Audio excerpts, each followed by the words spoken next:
In the distant future, humanity had spread across the galaxy, creating settlements on many planets. One such planet was Nova Terra, a small world covered in lush green forests and sparkling blue rivers. It was a peaceful place where people lived in harmony with nature. But one day, everything changed. The people of Nova Terra started to notice strange things happening. The crops began to wither, and animals disappeared from the forests. A thick fog settled over the land, and a sense of dread filled their hearts. They realized they needed help before it was too late. So, they made a desperate decision.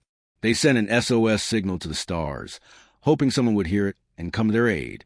The signal traveled through the vastness of space, reaching distant star systems. On a nearby planet, the signal was picked up by an advanced race known as the Deathworlders. The Deathworlders were tough and fierce, known throughout the universe for their strength and survival skills. They lived on a planet filled with danger, fast-moving predators, poisonous plants, and treacherous terrain. They were a proud race, and when they received a call for help, they felt compelled to respond. A crew was assembled to answer the SOS.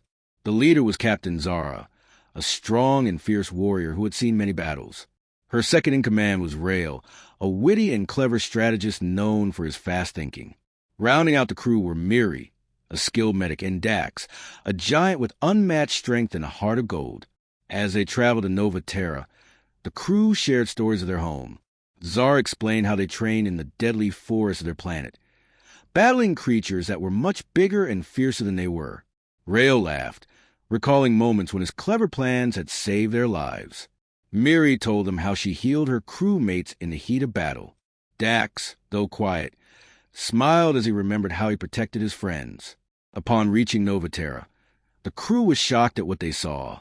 The once beautiful planet was covered in thick fog, making everything seem eerie and strange. The towns were empty, and the people hid in their homes, afraid of what might come next. The Deathworlders set up camp in the center of town, determined to find out what was happening. Zara, commanding her crew with confidence, began an investigation. They explored the woods, checked the rivers, and searched for answers. It wasn't long before they stumbled upon the source of problems. An alien creature, unlike anything they had encountered before, had settled on Nova Terra. It was large and dark, with tentacles that twisted and turned like living vines. It absorbed the life force of everything around it, causing the crops to wither and the animals to vanish. The crew returned to their camp, deep in thought. "We can't just fight this creature," Rael said, thinking quickly. "We need a plan." Miri agreed. "If we destroy it, we could hurt Nova Terra even more. We need to draw it away from here." Zara nodded, inspired by Rael's idea. "Dax, can you create a diversion? We need something strong to take the creature's attention away, while we find a way to counter its powers."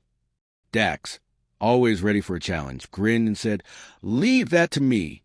As the sun set, Dax ventured into the darkest part of the forest. He found a clearing where the creature had left a path of destruction. With a mighty roar, he bellowed, roaring like thunder, trying to lure the creature toward him. At first there was silence, but soon the ground shook as the beast reacted to Dax's call. Its tentacles whipped through the air, and it started to slither toward him. Meanwhile, Zara, Rael, and Miri prepared a trap using their advanced technology. They set up devices around the clearing, hoping to contain the creature's power. As Dax struggled to keep the beast's attention, the other three finished their setup. They watched nervously as Dax faced the approaching terror. Just as the creature reached Dax, Zara yelled, "Now!" They activated the devices, creating a net of energy that could bind the creature. The alien howled and thrashed, but it was too late. They successfully ensnared it, pulling it away from the heart of Nova Terra. The battle was fierce. Dax used all his strength to hold the creature still, while Zara and Rael ordered the devices to zap energy through the creature. Miri, from the sidelines, monitored their health, ready to assist. It felt like hours passed, but in reality, it was only moments. Finally, the creature stopped moving, its power contained. After a few moments, they released a sigh of relief. They had done it. They looked around the clearing, where the fog was beginning to lift. The air felt lighter, and the trees started to regain their color. The creature, now captured, could no longer harm the planet. As they celebrated their victory, the townspeople emerged from their homes, cautiously approaching the Deathworlders. Filled with gratitude, they thanked Zara's crew for saving their home. They realized that though the Deathworlders had a fierce reputation, they had come to help, showing kindness and bravery when it mattered most. Zara smiled, grateful for the bond they had formed. Rael shared laughs with the townsfolk about the battle. Miri began helping those that were injured during the creature's attack. Dak sat on a fallen log, happy to see everyone safe and sound. In the end, the people of Novaterra and the Deathworlders forged a friendship. They promised to watch out for each other, ready to confront whatever dangers might come next. As Zara and her crew prepared to leave, they knew that they had not only saved the planet, but had also made new allies in the vast galaxy. With a final wave, they boarded their ship and set off into the stars, knowing that they would always be ready to help those in need, no matter the danger. And though they left Novaterra behind, their hearts remained forever connected among the stars. Here's a sci-fi story as requested. The hum was the first sign, a low, resonant vibration that tickled the teeth of the inhabitants of Cygnus 7. They were a peaceful species, the Cygnans, with skin like polished jade and eyes like melted gold. Their cities were built of shimmering crystal, and their lives revolved around art, philosophy, and the gentle pursuit of knowledge. War was a forgotten concept, aggression an alien impulse. The hum grew louder, accompanied by a flickering distortion in the night sky. Fear, a sensation rarely experienced on Cygnus 7, began to stir in their hearts. Elder Theron, the most respected of the Cygnan Council, addressed the populace. "Do not be afraid," he said, his voice calm despite the tremor he felt in his own chest. "This may be a sign, a message from the cosmos." But the signs grew more ominous. The sky fractured, revealing glimpses of a swirling vortex of colors unknown to Cygnan eyes. The Council, in a desperate attempt to understand, decided to send a message, an SOS, to the stars. Using their most advanced technology, they broadcast a signal containing their history, their culture, and a plea for assistance. They waited, their golden eyes fixed on the turbulent sky, hoping for a benevolent response. What they received was not benevolence. From the swirling vortex emerged ships, dark and angular, like predatory creatures from a nightmare. They were unlike anything the Cygnans had ever imagined, bristling with weapons that hummed with barely contained energy. The ships descended upon Cygnus 7, casting long, ominous shadows over the crystal cities. Then came the Deathworlders. They arrived in drop pods that slammed into the ground with earth-shattering force. These were humans, but not the idealized versions depicted in ancient Cygnan texts. These were warriors, clad in battle-scarred armor, their faces grim and determined. They carried weapons that spat fire and death, and their eyes burned with cold, relentless fury. Leading the first wave was Commander Sarah Kerrigan, a woman forged in the fires of 1,000 battles. Her face was etched with the marks of war, and her voice was a low, gravelly rasp. "Secure the perimeter," she barked into her comlink. "Establish a foothold. Let's show these aliens what happens when you invite the wrong guests to the party." The Cygnans, utterly unprepared for such an invasion, offered no resistance. They watched in horror as their cities were overrun, their art and culture trampled under the boots of the Deathworlders. The crystal structures, once symbols of peace and harmony, became battlegrounds. Theron, along with a small group of Cygnan scholars and artists, retreated to the Great Library, a vast repository of knowledge that represented the pinnacle of Cygnan achievement. "We must protect this," he said, his voice trembling. "It is our history, our soul." Kerrigan's forces soon reached the library. "Report," she demanded. "Commander," a soldier replied, "we've encountered a group of civilians. They appear unarmed and are offering no resistance." Kerrigan approached the library, her weapon raised. She saw the Cygnans huddled together, their golden eyes wide with fear. Theron stepped forward, his hands raised in a gesture of peace. "We mean you no harm," he said, his voice surprisingly steady. "We only seek to understand why you have come here." Kerrigan studied him, her expression unreadable. "We received your SOS," she said. "You asked for help." "Yes," Theron replied. "But we did not expect this. We did not expect war." "War is what we do," Kerrigan said, her voice flat. "We are humanity. We are survivors. We are what remains after the galaxy has tried to kill us." "But why?" Theron asked, his voice filled with confusion. "Why bring war to our peaceful world?" Kerrigan hesitated. She looked at the faces of the Signans, their innocence a stark contrast to the brutality she had witnessed in her life. She thought of Earth, of the constant struggle for survival, of the enemies that lurked in the darkness between the stars. "We are not here to conquer," she said, her voice softening slightly. "We are here to protect you." Theron looked at her, his golden eyes filled with disbelief. "Protect us? From what?" "From what's coming," Kerrigan said. "Your SOS didn't just reach us. It reached them." She pointed to the sky, where the swirling vortex still churned. "They are the Scourge," she said, "a parasitic race that consumes entire worlds. They are drawn to weakness, to innocence. Your plea for help was a beacon, guiding them to your doorstep." The Signans gasped, their fear renewed. "But why would you help us?" Theron asked. "We are strangers to you." "Because," Kerrigan said, "humanity knows what it's like to be on the brink of extinction. We know what it's like to fight for survival against overwhelming odds. We may be Deathworlders, but we are not without compassion." Suddenly, the vortex in the sky intensified. From it emerged ships even larger and more menacing than the human vessels. These ships were organic, pulsating with a sickly green light. They were the vanguard of the Scourge. "They're here," Kerrigan said, her voice grim. "Get inside. We'll defend this library." The Signans retreated into the library, their fear palpable. Kerrigan rallied her troops, preparing for the battle to come. "Hold the line," she ordered. "Don't let them reach the civilians. For humanity, and for the sake of this innocent world, we fight." The battle began. The sky erupted in a chaotic dance of energy beams and explosions. Human ships clashed with Scourge vessels, while on the ground, Kerrigan's troops fought tooth and nail against the swarming alien hordes. Inside the library, Theron and the other Signans watched in horror as the battle raged outside. They saw the Deathworlders, these fierce and brutal warriors, fighting with a courage and determination they had never witnessed before. They were protecting them, risking their lives for a species they had only just met. As the battle reached its climax, Kerrigan found herself face to face with a Scourge warrior, a monstrous creature with razor-sharp claws and glowing red eyes. The creature lunged at her, but Kerrigan was ready. With a swift and brutal strike, she plunged her weapon into the creature's heart, ending its life. But the victory was short-lived. More Scourge warriors emerged, surrounding her. Kerrigan fought valiantly, but she was outnumbered.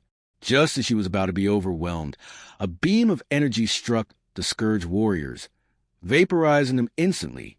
Kerrigan looked up and saw a Signan, one of the scholars, standing behind a strange device. "We may not be warriors," the Signan said, "but we are not without our own defenses. We have studied the energy of this world for centuries. We know how to harness it."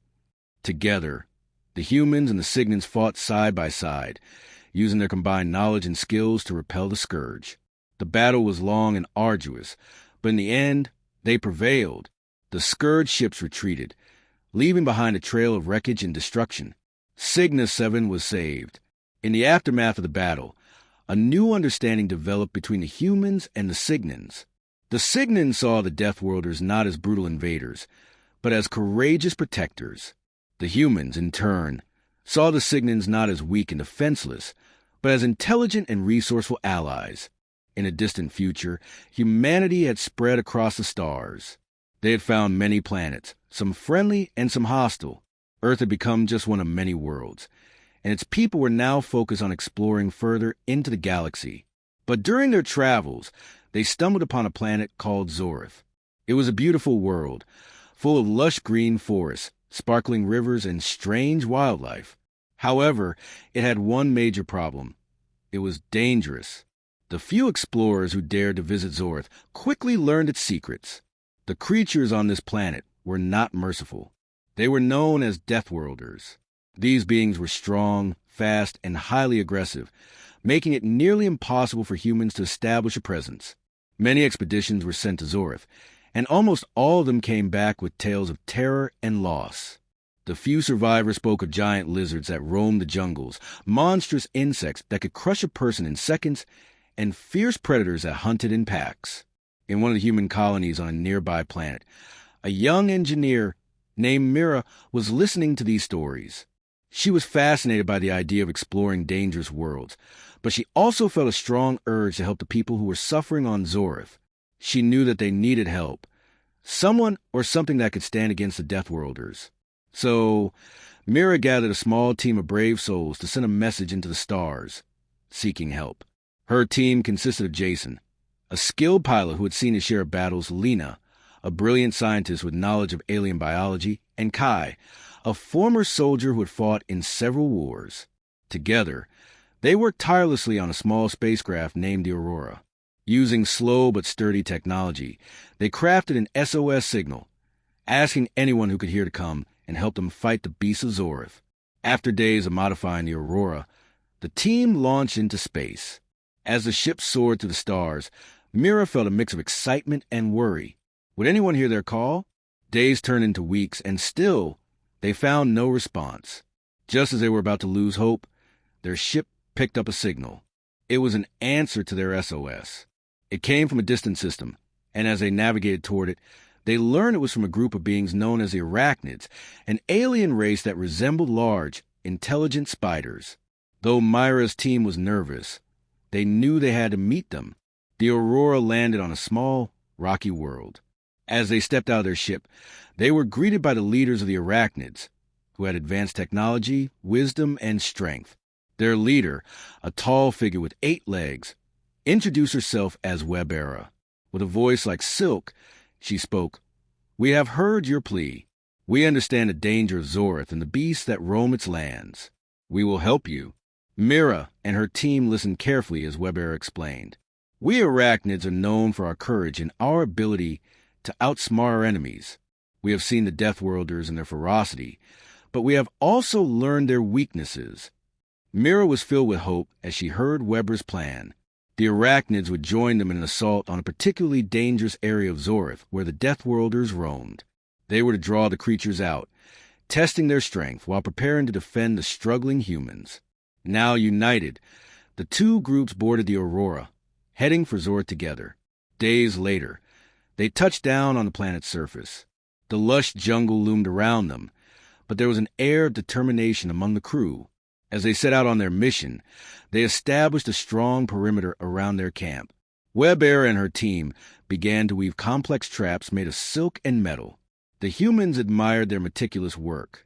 They showed great skill in crafting devices that could ensnare even the strongest creature. The first day was calm, but as the sun set, the jungle came alive. The sound of snapping twigs and rustling leaves filled the air. Then, out of the darkness, massive Deathworlders appeared. Giant lizards with razor-sharp teeth and glowing eyes lurked at the edges of the camp. Mira and her crew felt their hearts pounding. Could they really confront such beasts? As the first lizard approached, Kai took a deep breath. He remembered his training and steadied his aim. With a loud shout, he fired a stun ray that hit the creature, causing it to stumble backward. The Arachnids immediately sprang into action. Webera and her team used their traps to surround the stunned lizard, carefully closing in. The fight was intense. For every lizard they subdued, more emerged from the shadows. Jason piloted a small drone overhead, relaying information to the ground crew about enemy movements. Lena used her knowledge to analyze the creature's patterns, helping her team anticipate the lizard's attacks. In the chaos of battle, they soon realized that while they were outnumbered, their combined strengths gave them an advantage. The humans used their technology, and the Arachnids relied on their agility and wits. Together, they fought hard and with great determination. As the sun began to rise on the second day, the ground was littered with the remnants of the fierce confrontation. Mira and her team had fought valiantly alongside their new allies, and finally they could see a change. The Deathworlders were retreating. They had lost their fight. In the aftermath of the battle, the crew sat together, exhausted but relieved. Webera approached Mira.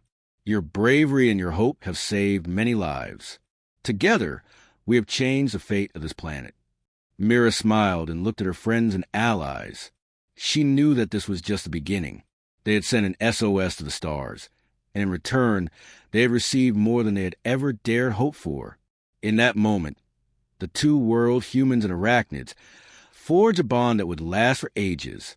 They would work together to reclaim Zorith, its beauty and its dangers. United, they could face anything. The stars would never stop watching, and now they had friends once thought impossible to find. Asterisk Kira, a young and enthusiastic astronomer. Asterisk Jax, a seasoned captain of a starship. Asterisk Zorgan, an alien leader from a warlike race. Hashtag, they sent an SOS to the stars. Then the Deathworlders arrived. The vast expanse of the cosmos held endless wonders, but also untold dangers. Kira, a young astronomer with eyes that mirrored the starlit sky, knew this better than anyone. She spent her days and nights at the observatory on the planet Cygnus 7, a peaceful world nestled on the edge of explored space, charting nebulae and searching for signs of life. One fateful evening, her instruments picked up a faint signal, a desperate plea echoing across the void. It was an SOS. Captain's log, stardate 78,423.9. We have received a distress signal originating from the Cygnus sector. Initial scans indicate a pre-warp civilization under attack, preparing to engage at warp speed. Jax, a seasoned captain with a steely gaze and a heart of gold, stood on the bridge of the Starship Hope, his crew buzzing around him like worker bees. He'd seen his fair share of battles, but the thought of a defenseless world being ravaged by some unknown aggressor stirred protective instinct within him. The signal was garbled, but Kira managed to piece together a chilling narrative. The planet Xylos, a vibrant world teeming with unique flora and fauna, was under siege by the Zorgan Empire, a ruthless race known for their insatiable hunger for conquest. The Xylosians, a peaceful species with no military capabilities, were facing imminent annihilation. Driven by a sense of urgency, Kira transmitted a message back, a beacon of hope in the darkness. "We are coming. Hold on." Jax and his crew arrived at Xylos to find a scene of utter devastation. Cities lay in ruins, the sky choked with smoke, and Zorgan warships swarmed like locusts. "This is Captain Jax of the Starship Hope. Cease your attack and withdraw immediately," he boomed across the comms, his voice resonating with authority. Zorgan, the leader of the invading force, a hulking brute with eyes as cold as space, sneered at the transmission. "You dare interfere, puny humans? This planet is ours for the taking. You will be crushed." The battle began, and the Hope fought valiantly against the Zorgan fleet. But the Zorgans were relentless, their numbers overwhelming. Jax knew they couldn't win this alone. He turned to his communications officer. "Send a message to Earth. Tell them we need reinforcements. This is a code red situation." Back on Cygnus 7, Kira monitored the battle with a growing sense of dread. She felt helpless, a mere observer watching a tragedy unfold. But then she had an idea. "Captain Jax," she transmitted, "I have an idea. It's risky, but it might work." Kira proposed using a powerful planetary defense system, originally designed to protect Cygnus 7 from asteroid impacts, to target the Zorgan ships. The system was untested and potentially unstable, but it was their only hope. Jax, trusting Kira's judgment, gave the order. "Do it. Now!" With a deep breath, Kira activated the system. A beam of energy, raw and untamed, shot out from Cygnus 7, piercing through space toward Xylos. It struck a Zorgan warship, and the ship exploded in a blinding flash of light. The Zorgans, caught off guard, faltered. That's when the Deathworlders arrived. Emerging from hyperspace, a fleet of Earth warships, sleek and formidable, descended upon Xylos. They were the vanguard of a larger fleet, answering the call for help. The Zorgans, who had never encountered humans in battle before, were about to learn a harsh lesson. "Open fire on all enemy vessels," ordered the lead ship, the Dauntless. The Earth fleet unleashed a barrage of firepower, overwhelming the Zorgans with their superior technology and tactical prowess. Jax watched in awe as the Earth ships tore through the Zorgan fleet. He had fought alongside humans before, but he had never seen them fight like this. They were ferocious, relentless, and utterly fearless. It was as if they were born for war. Zorgan, witnessing the destruction of his fleet, realized he had made a grave mistake.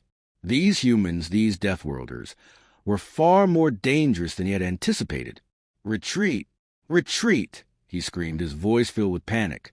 The surviving Zorgan ships turned tail and fled, disappearing into the darkness of space. The battle was won. Xylos was saved. As the dust settled, Jax hailed the Dauntless. "This is Captain Jax of the starship Hope. Thank you for your timely arrival." The captain of the Dauntless, a grizzled veteran named Sarah, replied, "You're welcome, Captain. We're glad we could help. Earth stands with those who need it." On Xylos, the Xylosians emerged from their bunkers, their faces filled with gratitude.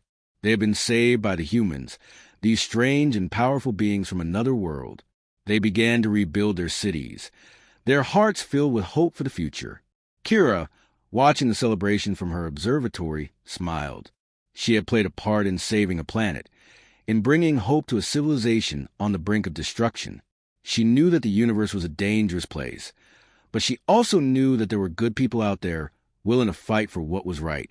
Jax, standing on the bridge of the Hope, looked out at the stars. He had seen the darkness, but he had also seen the light. He knew that the galaxy was full of wonders, and he was ready to explore them, to protect them, to fight for them. Zorgan, licking his wounds in the depths of space, vowed revenge. He had underestimated the humans, but he would not make that mistake again. He would gather his forces, rebuild his fleet, and return to conquer the galaxy. He would show the Deathworlders the true meaning of fear. But for now, the galaxy was safe. The Xylosians were rebuilding. The Hope was charting new courses, and Kira was gazing at the stars, searching for new mysteries, new adventures, and new worlds to save. The SOS had been answered, and the Deathworlders had arrived, bringing hope to a galaxy in need.